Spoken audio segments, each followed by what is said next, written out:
O perfil dos falsos doutores. Neste artigo, tentaremos descrever, de maneira geral, o perfil e as características dos falsos doutores, tal como os encontramos nas duas epístolas de Paulo a Timóteo. Não se trata apenas daqueles que ensinam falsas doutrinas, mas também do conteúdo de seus ensinamentos, especialmente os falsos doutores que se identificam com o movimento evangélico ou, mais amplamente, com o cristianismo, aqueles que se proclamam, com ou sem razão, seguidores de Jesus Cristo. O perfil dos falsos doutores neste artigo, tentaremos descrever, de maneira geral, o perfil e as características dos falsos doutores, tal como os encontramos nas duas epístolas de Paulo a Timóteo. Não se trata apenas daqueles que ensinam falsas doutrinas, mas também do conteúdo de seus ensinamentos, em particular daqueles que se identificam com o movimento evangélico ou, mais amplamente, com o cristianismo, aqueles que se dizem, com ou sem razão, seguidores de Jesus Cristo. Nas epístolas examinadas, encontraremos 5 características próprias dos falsos doutores. Em primeiro lugar, eles têm má consciência. Em seguida, demonstram hipocrisia ao se apresentarem sob uma falsa aparência. Depois, usam da sedução através da lisonja. Assim, opõem-se aos servos confirmados de Cristo. Por fim, demonstram ambição e cobiça. Destacaremos especialmente o caráter moral desses falsos doutores, uma vez que suas falsas doutrinas são fruto da corrupção de sua personalidade. Por fim, identificaremos as falsas doutrinas descritas nas duas epístolas a Timóteo. Vamos desmascarar os falsos doutores para não cairmos sob o seu poder. Vamos estudar o que é verdadeiro na palavra de Deus para discernir o que é falso, assim como aqueles que reconhecem imediatamente as notas falsas porque se dedicaram ao estudo das notas autênticas. A primeira característica que examinaremos é, portanto, a má consciência. A má consciência de um falso doutor está oculta de nós, mas há sinais que nos permitem identificá-la. Em sua primeira carta a Timóteo, no capítulo 1, versículo 4, Paulo exorta não se apegar a fábulas e genealogias intermináveis, que mais produzem discussões do que promovem a obra de Deus na fé. Esses falsos doutores provocam disputas no meio cristão, não reconhecem seus erros e sempre querem ter razão. Com essa atitude prática, eles mostram que sua consciência não é sã ou que não funciona. Por outro lado, quem cultiva uma boa consciência reconhece seus erros e se deixa purificar pelo sangue de Cristo. Essa atitude humilde exerce uma influência totalmente diferente no corpo de Cristo. Desmascaremos os falsos doutores para não cairmos sob o seu poder. Estudiemos o que é verdadeiro na palavra de Deus para discernir o que é falso, assim como aqueles que reconhecem imediatamente a moeda falsa porque se dedicaram ao estudo da moeda verdadeira. A primeira característica que vamos examinar é, portanto, a má consciência. A má consciência de um falso doutor está oculta de nós, mas existem sinais que nos permitem identificá-la. Em sua primeira carta a Timóteo, capítulo 1, versículo 4, Paulo nos exorta não nos apegarmos a fábulas e genealogias intermináveis, que produzem contendas em vez de promover a obra de Deus na fé. Esses falsos doutores provocam disputas nos meios cristãos, não reconhecem seus defeitos e sempre querem estar certos. Com essa atitude prática, eles mostram que sua consciência não é saudável ou que não funciona. Por outro lado, aqueles que cultivam uma boa consciência reconhecem seus defeitos e se deixam purificar pelo sangue de Cristo. Essa atitude humilde tem uma influência totalmente diferente no corpo de Cristo. No versículo 5, o apóstolo escreve: o objetivo do mandamento é a caridade que vem de um coração puro, de uma boa consciência e de uma fé sincera. Uma fé sincera é o oposto de um zelo amargo e de um espírito de contenda. Mas é possível perder uma boa consciência? Sim, infelizmente.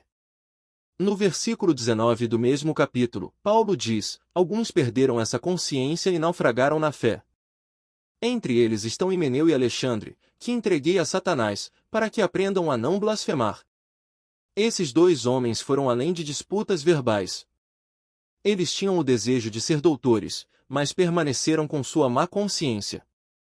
No final, seu erro e orgulho os levaram à blasfêmia. Essa blasfêmia pode ser uma falsa doutrina sobre a pessoa de Cristo, como a doutrina de que Cristo não é igual a Deus, ou que o Espírito Santo não é uma pessoa e, portanto, não é Deus. Trata-se de blasfêmias, porque tais doutrinas prejudicam a pessoa de Deus. Proclamar tais falsas doutrinas é chamado de naufragar na fé. Este naufrágio é consequência do orgulho, de uma consciência endurecida e de uma ambição devoradora de ser doutor da lei, de acordo com 1 Timóteo 1:7. Uma consciência má mantida endurecerá, a ponto de se tornar corrompida. Isso é mencionado em 1 Timóteo 4:2, onde lemos estas palavras: pela hipocrisia de falsos mestres, que têm a marca da corrupção na sua própria consciência. Na versão Martim, fala-se de uma consciência cauterizada, o que significa que a consciência se tornou insensível. Esses falsos doutores cruzaram uma linha e propagam doutrinas de demônios, de acordo com 1 Timóteo 4:1. Mas o Espírito expressamente diz que, nos últimos tempos, alguns abandonarão a fé, para se apegar a espíritos enganadores e a doutrinas de demônios. A segunda característica dos falsos doutores é a hipocrisia, apesar de manterem as aparências. Na verdade, esse é um problema grave. A raiz do pecado no comportamento desses falsos doutores é a hipocrisia e a preocupação em manter as aparências. De fato, na segunda epístola a Timóteo, no capítulo 3, versículo 5, lemos esta descrição: tendo aparência de piedade, mas negando o seu poder. Afasta-te desses homens. Encontramos aqui a hipocrisia da castidade. Por hipocrisia, esses falsos doutores inventam regras que Deus não deu, como a de abster-se de casar para os responsáveis pelas igrejas, o que dá à sua comunidade uma aparência de consagração a Deus, de piedade. É o caso da Igreja de Roma, que proíbe os padres de se casarem, como nos lembra aí Timóteo 4, versículo 3, proibindo-os de se casarem. Durante minha infância na Igreja Católica Romana, essa renúncia nos era apresentada como um sacrifício para Deus, e éramos incentivados a seguir esse caminho por excelência. No versículo 5, o apóstolo escreve: o objetivo do mandamento é a caridade que vem de um coração puro, de uma boa consciência e de uma fé sincera. A fé sincera é o oposto do zelo amargo e da contenda. Mas pode-se perder uma boa consciência? Infelizmente. No versículo 19 do mesmo capítulo, Paulo diz: alguns perderam essa consciência e naufragaram na fé. Entre eles estão Himeneu e Alexandre, a quem entreguei a Satanás, para que aprendam a não blasfemar. Esses dois homens foram além de simples disputas de palavras. Eles tinham o desejo de ser mestres, mas permaneceram com a consciência culpada. Por fim, seus desvios e orgulho os levaram à blasfêmia. Essa blasfêmia pode ser uma falsa doutrina sobre a pessoa de Cristo, como a doutrina de que Cristo não é igual a Deus, ou que o Espírito Santo não é uma pessoa e, portanto, não é Deus. Essas são blasfêmias, pois tais doutrinas minam a pessoa de Deus. Proclamar tais falsas doutrinas é chamado de naufrágio da fé. Esse naufrágio é consequência do orgulho, de uma consciência endurecida e de uma ambição devoradora de ser doutores da lei, de acordo com 1 Timóteo 1:7. Uma consciência má endurecerá a ponto de secar. Isso é mencionado em 1 Timóteo 4:2, onde lemos as palavras: pela hipocrisia de falsos mestres, que têm a marca do seu próprio consciência cauterizada. Na versão de Martim, lemos consciência cauterizada, o que significa que a consciência se tornou insensível. Esses falsos mestres mudaram de rumo e espalham doutrinas demoníacas, de acordo com 1 Timóteo 4:1, mas o Espírito expressamente diz que, nos últimos dias, alguns abandonarão a fé para se apegar a espíritos enganadores e a doutrinas demoníacas. A segunda característica dos falsos mestres é a hipocrisia, apesar das aparências contrárias.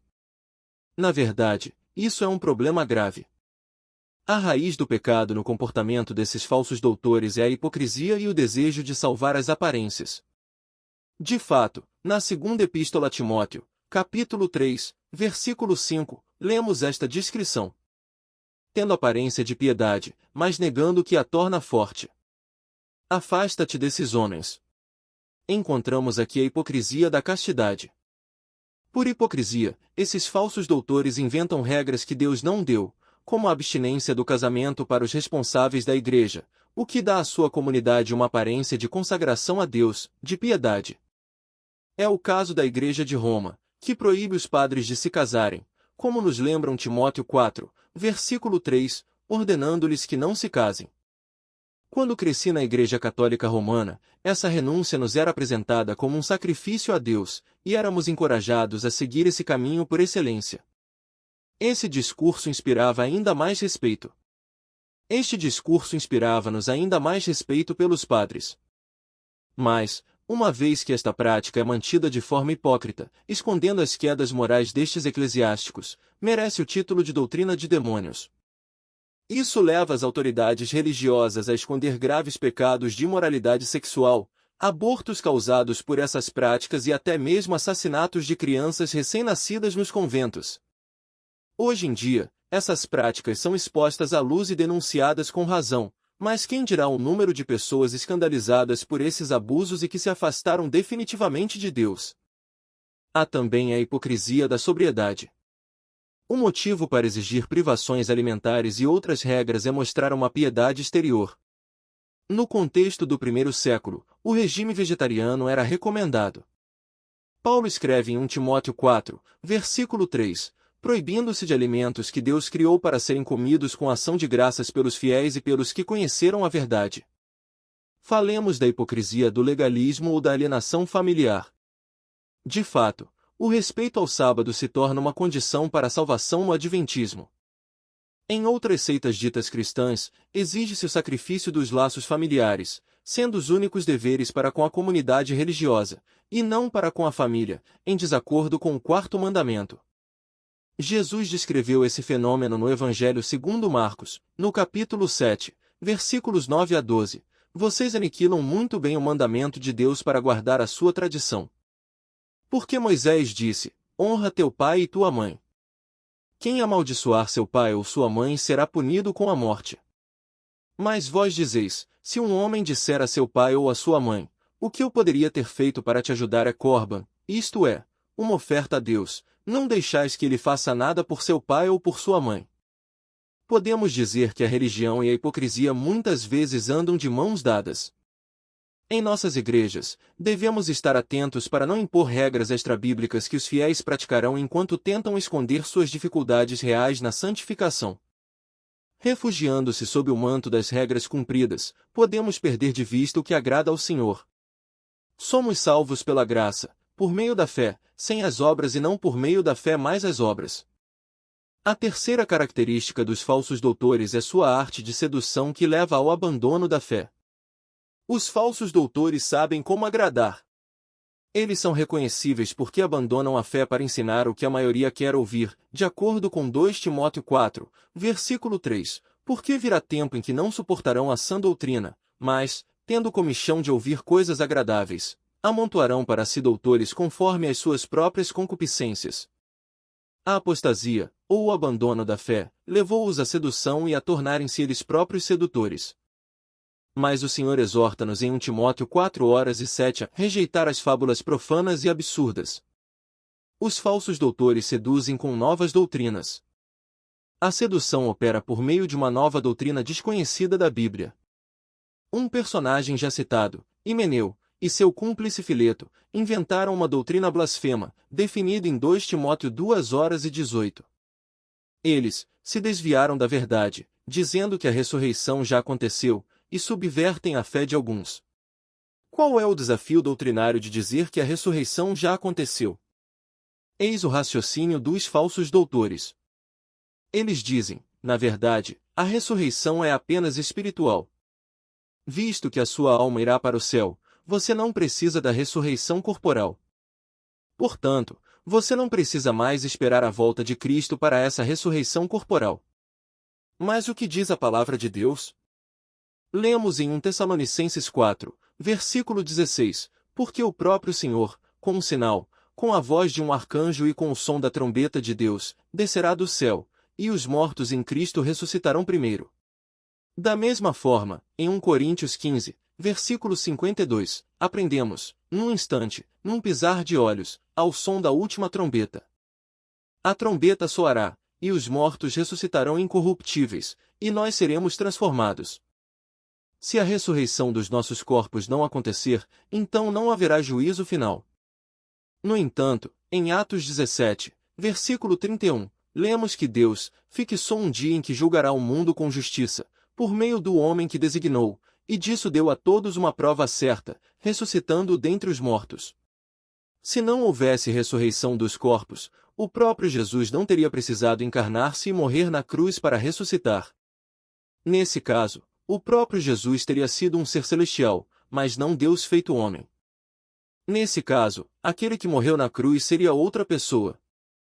Portanto, se Jesus não é igual a Deus, se não se encarnou, se não morreu na cruz e se não ressuscitou, ainda estamos em nossos pecados, estamos perdidos. Dizer que a ressurreição já aconteceu é o mesmo que dizer que não há ressurreição dos mortos a esperar e que Cristo não ressuscitou, de acordo com 1 Coríntios 15, versículo 13. Se não há ressurreição dos mortos, Cristo também não ressuscitou. Finalmente, segundo 1 Coríntios 15, versículo 19, se é nesta vida somente que esperamos em Cristo, somos os mais infelizes de todos os homens. Quem é a presa dos sedutores? Segundo 2 Timóteo 3, versículo 6, suas presas são pessoas confusas, carregadas de pecados e que não se arrependeram. Há entre eles alguns que entram nas casas e cativam mulheres de espírito fraco e limitado, carregadas de pecados, agitadas por paixões de todo tipo. Para ganhar essas pessoas, eles não falam mais sobre pecado. Se quisessem ganhá-las para o Senhor, deveriam, ao contrário, afirmar com força o que diz a Bíblia em 1 Coríntios 3, versículo 16, não sabeis que sois templo de Deus e que o Espírito de Deus habita em vós? Se alguém destruir o templo de Deus, Deus o destruirá, pois o templo de Deus é santo, e isso é o que vós sois. Mesmo no meio evangélico, raramente se fala de penas eternas. Fala-se de aniquilação, como John Stott.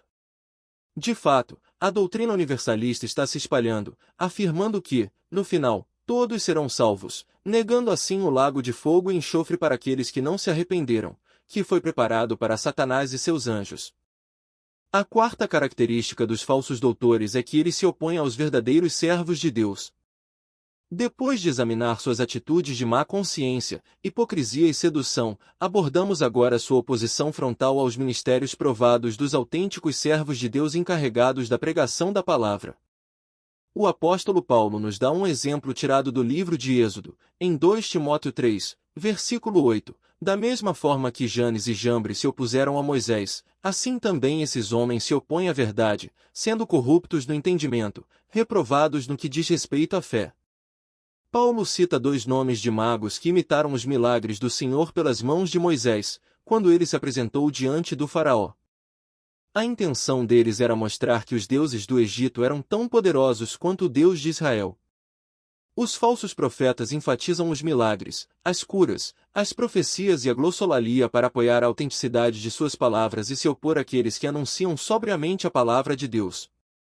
Em 2 Timóteo 4:15, Paulo escreve, fica longe também dele, Alexandre, pois ele se opôs fortemente às nossas palavras. Paulo já havia mencionado isso em 1 Timóteo 1:20. Entre eles estão Himeneu e Alexandre, a quem entreguei a Satanás, para que aprendam a não blasfemar. A quinta característica dos falsos doutores é a ambição e a ganância. O que motiva os falsos doutores é a ambição nascida do orgulho. Eles querem se tornar pessoas honradas por meio de uma postura religiosa. Em 1 Timóteo 1:7, Paulo escreve, eles querem ser doutores da lei, mas não entendem nem o que dizem, nem o que afirmam. Essa atitude é típica da glossolalia, das palavras divinatórias e dos milagres realizados em certos meios por falsos profetas cegos pelo orgulho. Em 1 Timóteo 6:3 e 4, Paulo escreve, se alguém ensina falsas doutrinas e não se apega às palavras sãs de nosso Senhor Jesus Cristo e à doutrina que é segundo a piedade, ele está cheio de orgulho, nada sabe e tem a doença de perguntas inúteis e disputas de palavras, das quais nascem a inveja, as contendas, as calúnias, as suspeitas malignas. Essa ambição está frequentemente ligada ao amor ao dinheiro e a uma vida confortável. Pensamos, naturalmente, nos evangelistas da prosperidade, que apelam para doações generosas e prometem em troca prosperidade e saúde aos seus fiéis.